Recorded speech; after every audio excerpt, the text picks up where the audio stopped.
They're called short ribs, but they're long on therapy. These are beef short ribs, boneless. I don't know why they call them short. I think because they don't last long on the plate. And they're great for lazy cooks who like to take long naps. After a night of brining, they'll be braising. See that white line right there? They call that marbling. I call it fat. Whatever you want to call it, it's flavor. Tend to be a little cheaper because they're tougher. But that's not a problem because we're gonna treat these to a ceremonial baptismal in a wine bath. The red wine is for the meat, but get one you might drink or at least wouldn't sue for defamation. But first they get to spend the night with our old friend salt. I use flaky salt from seabeds in France. We're not cooking it yet, we're just scaring it a little. Put them in your fridge, elevate it on something. This is just a basket from my air fryer I turn upside down for this purpose. So they get a little air underneath. Don't cover them, because the moisture that doesn't sink into the meat, we don't want it getting trapped on the top. Because when we go to searing the meat, we want a nice dry surface to get it kind of crusty. And now for the holy quartet of our braised sauce making. We got celery for structure, onion, or whatever it is onions do. We got carrots for sweetness, and garlic for gossip. We're gonna sear them. Oops. It's a potential kitchen accident. I forgot to put some oil in there. Oops. If you don't grease the skids a little bit, you got no rubber on the road. Now that's better. Just roll them around. After a couple of minutes, they probably had enough of that. There's a rumor going around that searing meat seals the juices in. That's just not true.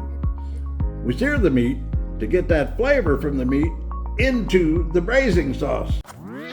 Doesn't really matter how you chop everything up, because if science does what it's supposed to, they'll disintegrate once they've braised long enough, and at the end of the day, they'll just be emotional baggage. Now here's a great way to introduce fresh herbs to your party. I know it says poultry blend, but what you get is these already have rosemary, sage, and thyme in there. If you get each one of those separately in one of these packages, you'll never use it up and throw it away. Tie them up with some string so you can fetch them out after they've been in the sauce and not leave the stems behind. This way they also look like they did something on Saturday night they're not proud of on Sunday morning. So get your oil on medium-low, then we bring in the choir. Hear that? They're already humming. Just to confuse everybody, throw a little salt and a little sugar. That'll get the moisture pulling out of those fellers. And now it's time for Lazy Man's first nap. After an hour, a splash of wine to loosen things up, and then we pour in some beef broth for a fresh start. The rest of the wine, all of it, folks, it all goes to the meat. Steam out that alcohol so that all we got left is flavor. And just push this good stuff. This is all good flavor here that's been kicking up on the sides. Now we're ready to begin the braising. That wine is cooked down just enough into the baptismal and covered tight. Braise them on low with a tight lid for 2 hours. If you think it's boiling a bit, if it gets too bubbly, just scoot the lid over a little bit, let some air escape. The great thing about braising for 2 hours is if you forget something, you can always add it. I forgot the tomato paste. Nobody'll know. Now for the red carpet moment. If you hear angels singing, that's probably the garlic. That knife slides through like gossip at a church picnic.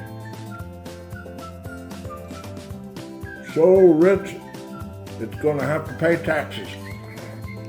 We braised, we heated, we plated. Let's eat.